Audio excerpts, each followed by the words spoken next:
This podcast is supported by listeners like you. We're grateful for your tax-deductible donation at newthoughtphilly.org or the link in the episode description. A practical prayer is a prayer that works. These discussions between Reverend Bill Marchioni and Carol Lawrence dive into the details of how it works and how to work it. Reverend Bill is a New Thought minister and the author of Practical Prayer for Real Results. Your new life begins with a new thought. Carol Lawrence is on a spiritual quest, finding the New Thought teaching after decades on the pulpit in 3 different traditional denominations. I've got some questions. Together, they're exploring the philosophy and activities that come together from many of the world's religions to create the practical spirituality that is New Thought.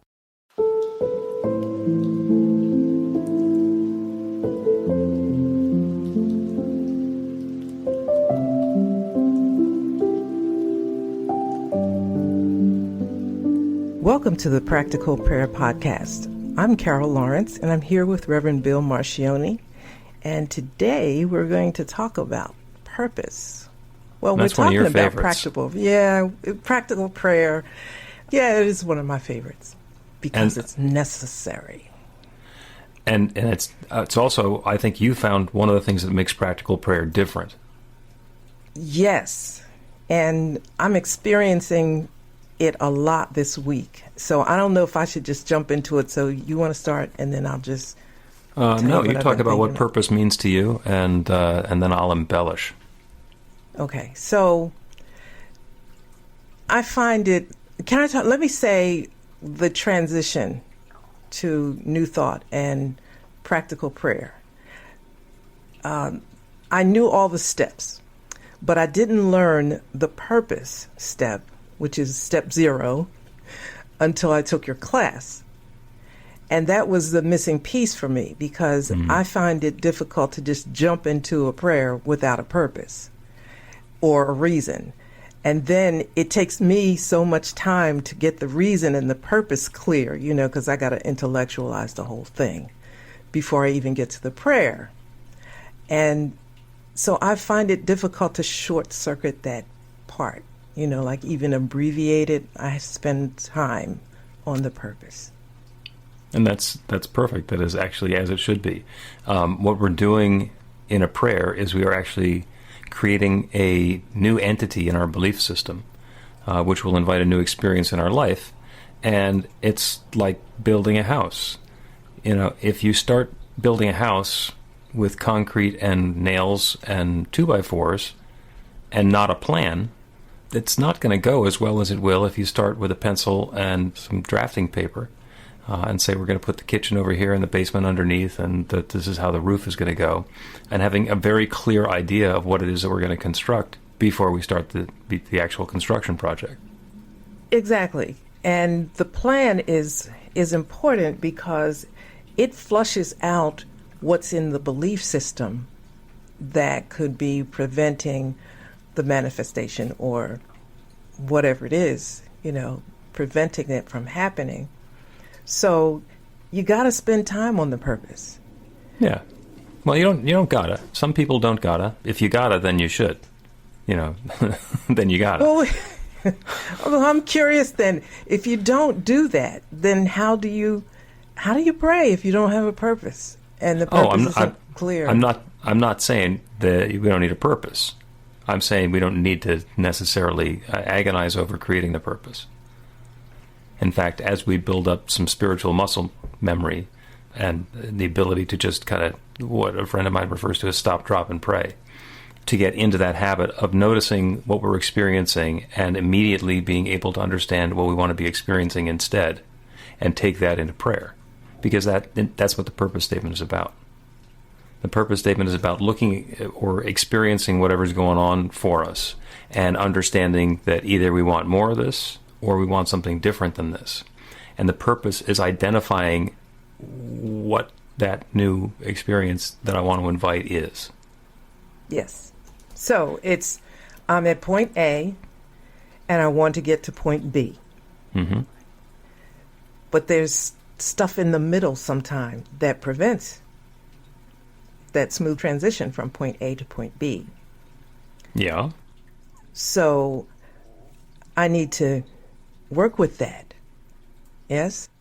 Yeah, I mean, basically what's going to happen is, according to this teaching, this philosophy, our lives are outpicturing the manifestation, the result of our beliefs. So what we're believing has been creating our experience up until now, and if we want to change the experience, we want to change the belief first, and that will cause the experience to change. Well, sometimes it's really easy to understand where something got created and create a new belief. That's really easy. We can do that in a lot of cases without using any spiritual technique at all. If it's something that we don't have a whole lot of baggage with, then just doing an affirmation. You know, if I'm having an experience of, we'll pick an example, writer's block. I know that I can do an affirmation that I am a gifted, talented writer and my writing flows easily. And because I've done that sort of thing before, because that sort of thing is available to me, I know that I can call on that creative process and rely on it to show up again. If I'm really stuck, if I'm having one of those dark night of the soul sorts of experiences where it's just not coming, that's when I want to dig deeper and find out what it is in my belief system that is causing this drought and be able to move beyond that. So my purpose statement would be bigger than just I want to be writing regularly. So I don't want to muddy the water, but I get it with the affirmations, you know, because I've been here before and I know what that is. So I'll choose an affirmation that I know and I'm familiar with, and I, you know, wrap my beliefs and faith around that, and so I go with that. Sometimes you don't really know what it is, though. Mm-hmm. And with our purpose statement, we get real clarity about current situation and desired future situation. One of the techniques we use is there's 4 questions. The first question is, am I happy with the experience of life that I'm having now? These came from Dr. Robert D. McDonald. It's wonderful and simple. If the answer to that question is yes, I'm happy with the experience I'm having now, then we're done. We don't need to do a prayer. You know, the prayer can be an affirmation if I continue to live in this experience of joy and happiness and prosperity, or whatever it is that we're having a good time with. If the answer is no, the second question is, what experience do I want to be having instead? And that turns us, that's the pivot. It turns us from the current circumstance to the future circumstance, the desired circumstance. And that is defining the purpose. Mm-hmm. His third question is, once I have it, how will I know that I have it? And that lets us quantify it. Because if the purpose is, you know, I've been feeling unhappy, so I want to feel happy. Well, once I'm happy, how will I know that I'm happy? Because there are people who are miserable, and they get so much happier, but they don't think of themselves as happy. So even though the prayer has worked and they have been transformed, they're still, you know, they're perfectionists. They're looking, you know, they're looking at the ivory soap that's just 99 and 44 100% pure and say, what's that 56 100% that's still missing? Because it sucks and it's awful and it's bad and I'm not happy. So what we want to do is quantify that. Once I have it, how will I know that I have it? You know, and if we're praying for prosperity, it's how much money will I have? Or maybe it'll be an experience that I will get to the end of paying the bills and I will not feel, and I'll feel peaceful and not pressured and calm, and I'll feel prosperous after having done all of that. So we want to define, once I have it, how will I know that I have it? Okay. And I said there are 4 questions. I'll give you the 4th one, which is, what's keeping me from having it now? And that lets us dive into our belief system. What is it that's keeping me from having it? Because the teaching, the philosophy says that there's an infinite creative power that creates everything.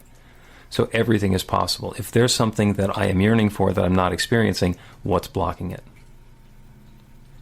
And since it's all done as we believe, it's something in either my belief system or in a belief system that I inherited or picked up or that I'm immersed in that's creating that for me. Exactly. That's probably why I get stuck there on number 4. Mm-hmm. Because I want to make sure I know what's keeping me from it. Now, of course, I overthink everything, but I want to make sure what's keeping me from it so I don't do this again. That's another part of it. You know, I don't want to come onto this roadblock a second time. Okay. Have you ever gotten to a very similar roadblock to one that you had mastered previously, and then discovered that it's the same thing, but it's a much more insidious version of it? Yeah, but I'm not so lost because, I'll say I've been here before. Right. I know this, So maybe that's progress, right? Oh, I think it's definitely progress. As we go through this process and understand what our issues are, what our preferences are, what our predispositions are, when the same thing comes up again, we can notice it.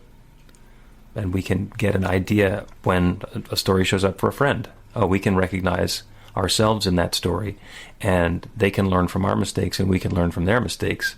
And we don't all have to start from zero every time. Mm-hmm. Yeah. I guess that's why I like this part so much, because it helps you gain clarity, and then the next time you can handle it better.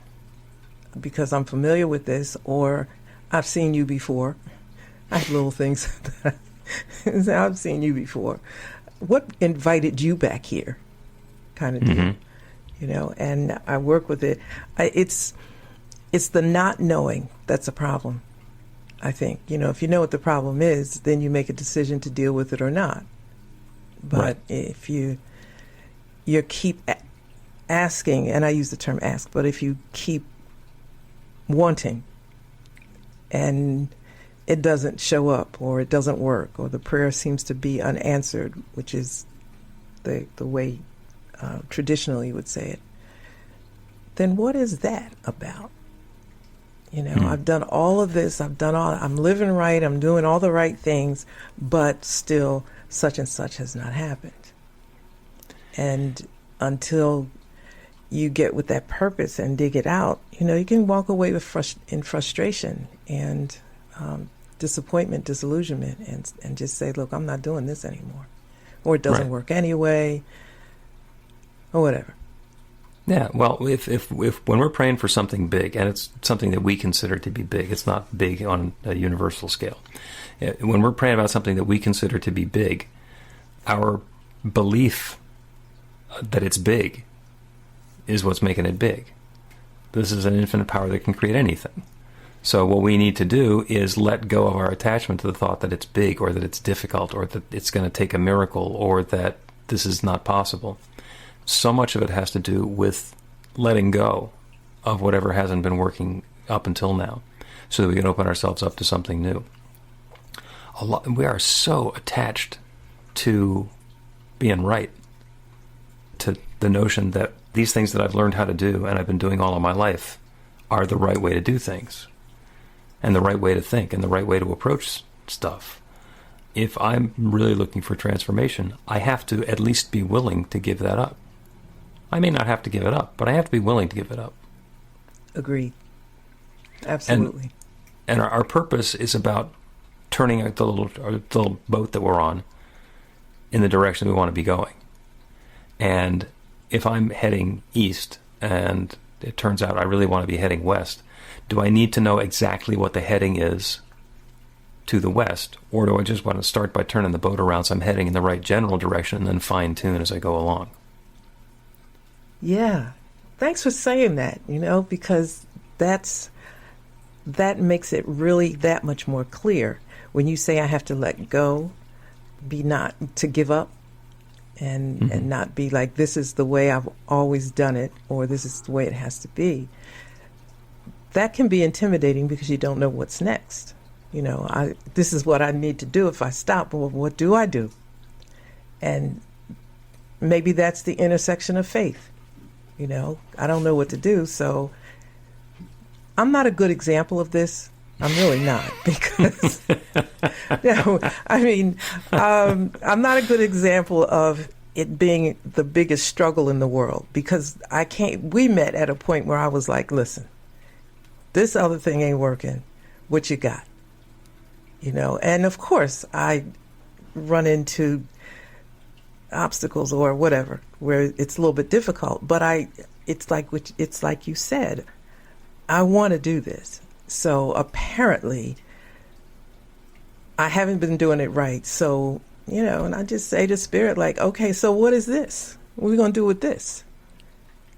I'm not doing anything. You're going to have to reveal it, let it emerge. I don't care what you call it. But I'm not doing anything until I see something at this point. Somebody's going to come. I'll see a street sign. I'll hear a song. Reverend Bill will say something, but I ain't moving. It's good to have clarity. Let's take a quick break and come back and talk some more about purpose. Okay. You can put practical prayer to work in your life, and Reverend Bill Marcioni can help. He is offering an online class that teaches you to create your own practical prayer in 5 weekly 1-hour sessions. The final hour brings your practical prayer together, anchored in live original music by a notable New Thought musician. Practical prayer is based on the most effective prayers found in religions and spiritual practices all over the world. Use it to deepen ever more fully into the truth of your spiritual nature. It's the core of a transformational spiritual practice that's simple, even if it's not always easy. Reverend Bill is also available for private spiritual counseling prayer sessions. Together, you'll lean into the challenges you've experienced in life and explore the transformation that's possible through practical prayer. You'll uncover old, hidden beliefs and uproot them to make way for the life of your dreams. Everything you need to know is on the website at b-v-light.com. That's b-v-light.com.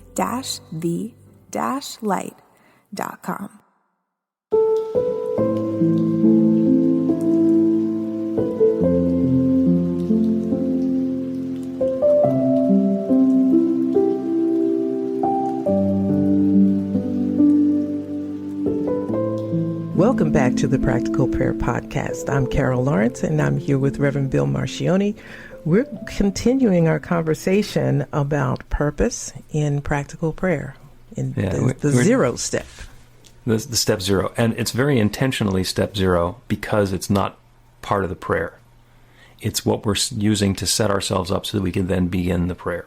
And I make it step zero because we like to be, in the prayer, we like to be affirmative. We know that everything that we say, every thought that we have is creative, and especially when it's inside of a prayer. Step zero is outside of the prayer. So it's where we get to do our whining and our complaining and our griping about the circumstance that we don't like. He or she is such a jerk, and I can't stand them, and I don't want to work for that idiot, or I'm tired of being poor, or whatever it happens to be. We get to clear out our stuff so that we can understand what we want instead. And then the prayer that we're going to do is built around what we want to be experiencing instead of what we have been experiencing. Mm-hmm. I was talking before about turning our boat around. So, if we're out on the boat and we're heading towards the sunset, and we decide I do not want to be heading into the sunset. I want to turn the boat around. I'm choosing a different direction, and that is our affirmative choice. I'm going to be heading in a different direction. Now, we may not turn 180 degrees around, or we might, and it may turn out that the direction we want to be going isn't 180 degrees the opposite of where we had been going to go away from the sunset. Once we're heading in that new direction, there is then the opportunity for us to have a new experience and realize, I want to be heading more south. I want to be heading a little more to the north. I want to be going towards the trees or whatever it happens to be. So instead of deciding that it didn't work at all and my experience is still horrible, we can use the new experience that we're having to repeat, to redo the process and go through the 4 questions again. Am I happy with the experience that I'm having now? If not, what experience do I want to be having instead? And that's where we get to trim the sails and adjust where it is that we're heading so that we can understand, once I have it, how will I know that I have it? And then set a new heading without having to beat ourselves up because we didn't nail it the first time. We didn't nail the landing and move on from there. And by having it be the purpose step, there are 5 steps in a standard practical prayer. 6 if you count the 0 step. What I like to do is once I have the purpose, is then I'm going to come up with my affirmation. It's an affirmative prayer. Practical prayer is an affirmative prayer. And the 3rd step is the affirmation. What I want to do is, based on my purpose, I'm going to create that affirmation. So we'll use the example of a relationship.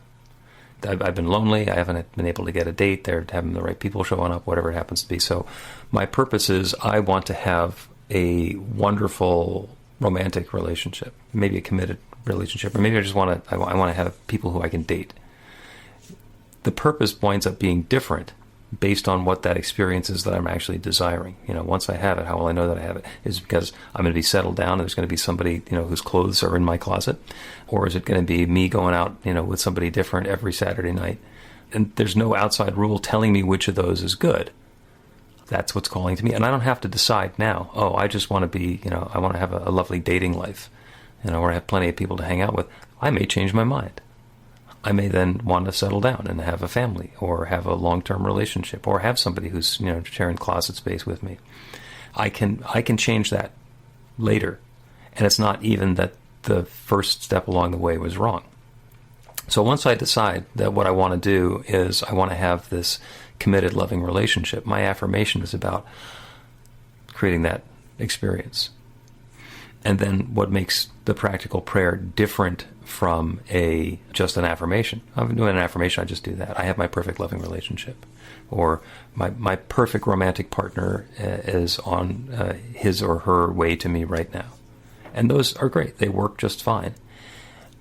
When we amp it up into a practical prayer, what we're going to do is, instead of doing that in our own mind, we are going to remind ourselves first that there is an infinite creative power. There is one divine presence that shares itself as every part of its creation.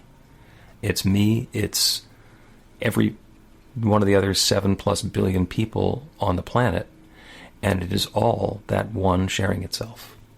So from that perspective, now that I know that, then the prayer cannot be just, I have my perfect partner, because my perfect partner is actually part of the same creation. So I can now claim that my perfect partner and I are headed for each other.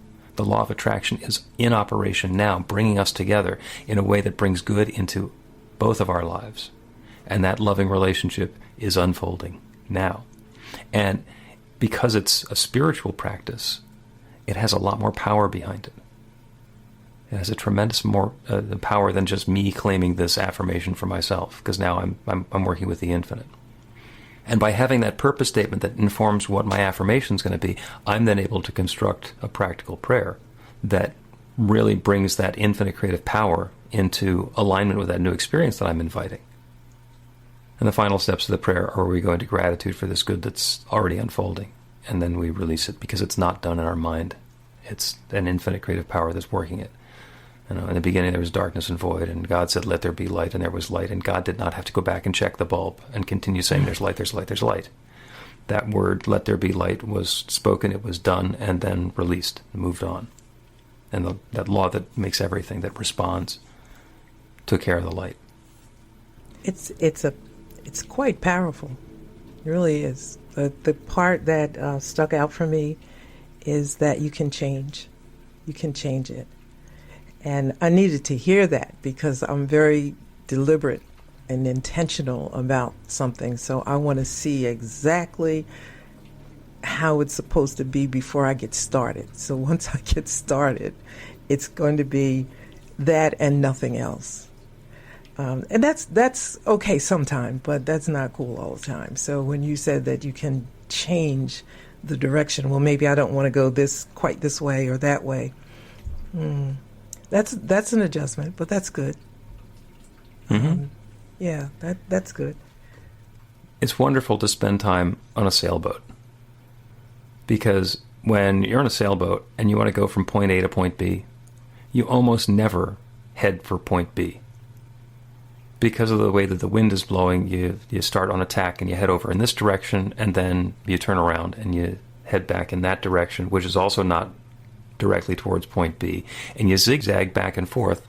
And every time you tack, every time you turn around, you're getting closer and closer to point B. But what you're doing is you're using the process, and you're using that zigzagging to get closer and closer and closer to your goal, until eventually you set yourself up so the last little piece of it takes you right to point B.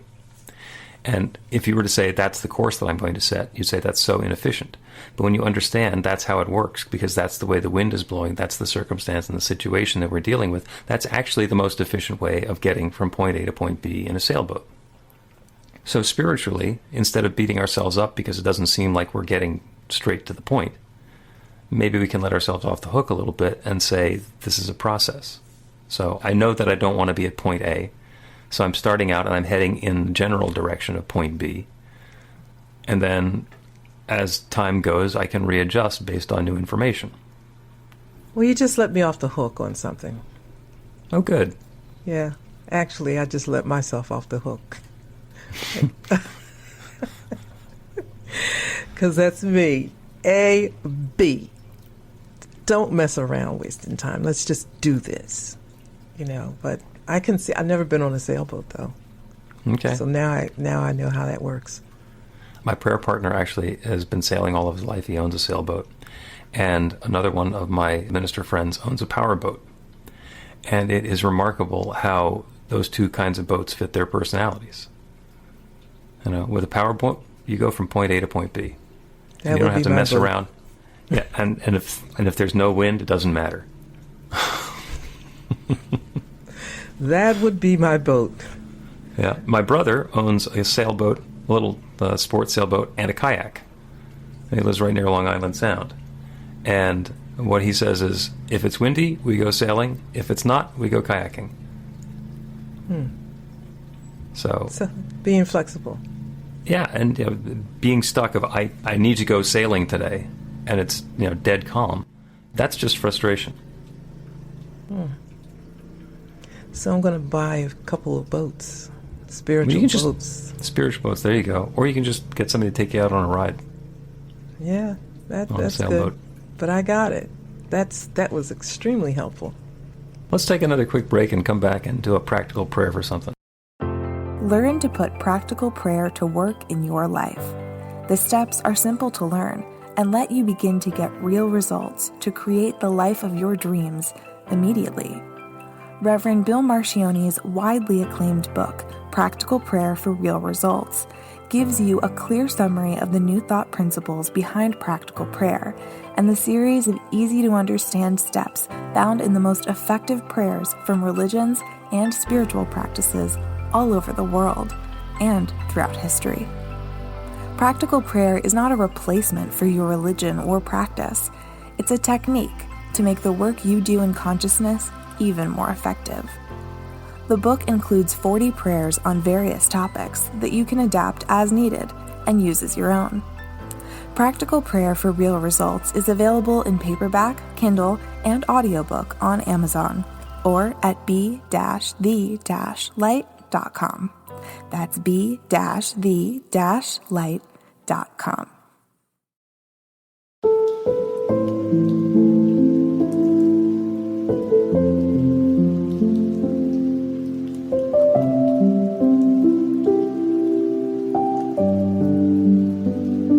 Welcome back to the Practical Prayer Podcast. I'm Carol Lawrence. Reverend Bill Marchione is here, and we are going to pray. That's right. And we're going to do a prayer for divine guidance so that our little sailboat is headed in an even better direction. And the prayer will also include a little bit of serenity and forgiveness and allowing so that we can accept the fact that once we go from the tack that we're on to the next tack that we're on, we're not judging and criticizing ourselves for the direction we've been going. And that we're at the same time open to that guidance that maybe there's a zig or a zag that's going to serve us well. So it's about being in that experience of harmony, of divine guidance. So, and I'm going to do this, there'll be 7 steps in this particular practical prayer, because we're also going to do a refutation. We're going to very clearly claim what it's not, so we can reaffirm what it is. And I won't label them, but you can listen along and see if you can hear me talking about what we don't want. So that's our purpose. And then turn our attention to that infinite creative power that creates everything. It is that one, the source from which everything flows. It is that infinite presence that was there at the Big Bang, that began expanding, and everything in the universe came from that. Or it's the darkness and void in which God said, "Let there be," and there is. All of creation, everything that exists everywhere, billions of galaxies and suns and planets and billions of people here on Earth and billions of trees and grains of sand, all created by that one sharing itself as its creation. Everything is that one. And all of creation fits together in absolute perfect harmony. There is the unfolding and the evolution and the revealing and the expression of newness as creation folds back upon itself and creates new and new and more new. And that divine creative process has created me, it has created Carol, it has created everyone who's listening to this prayer. Everything is a creation of this one. And my conscious awareness is the same conscious awareness that the one had when it said, "Let there be light," or when it began expanding. Everything that I am, everything that I know, everything I'm aware of, is that one sharing itself. So I know that it all fits together in harmony. It has to, because it's all one. And I know, therefore, that my experience, the experience of each of us, can be of that harmony and balance. And that we're each divinely guided by that infinite intelligence to take those next steps, to adjust our course, to retrim our sails, so that we're heading more fully in the direction of our desires and our dreams. Goodness and more goodness and more goodness is awaiting us, and we are heading toward it with certainty. And I know that any thought that we've been going in the wrong direction, or that we have to continue going in the direction that we've been going, or that we can't make a change, or that there would be something wrong with us if we do something different, is completely unfounded. There is no truth whatsoever to that. There is no, that's a shadow. That's an obstruction that's blocking our awareness of the truth. I know that each one of us individually and all of us together are opening even more fully to that divine guidance, allowing ourselves to be informed and uplifted and moved in a new direction. We do so without judgment. We do so without fear or hesitation or anything blocking the unfoldment of our good. Each one individually and all together, receiving and accepting and acting on the divine guidance, taking each of those next perfect steps to bring ourselves closer and closer and closer to the life of our dreams. This good is unfolding now. It's already underway, and it's revealing itself in all sorts of different manners. It's happening now, and I'm so grateful for it. And so with gratitude for this good, I speak this word of intention into that creative law that creates everything. And I invite it to create this new experience for all of us, for each of us. And so with gratitude for this good that's already underway, I release this word into that creative law. I let it do its thing. I know that it is already underway, and so it is. Amen. So it is. That was fabulous. Thank you. That was fun. Yeah, okay, fun, but it was fabulous.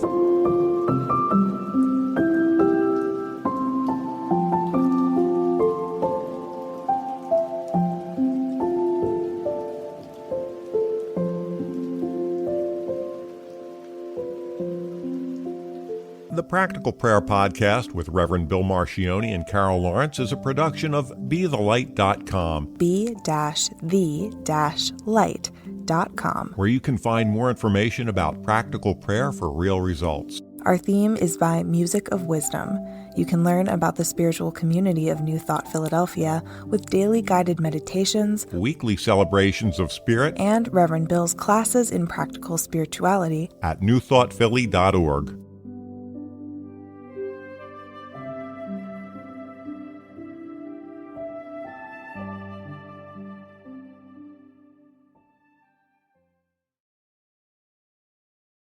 This podcast is supported by listeners like you. We're grateful for your tax-deductible donation at newthoughtphilly.org or the link in the episode description.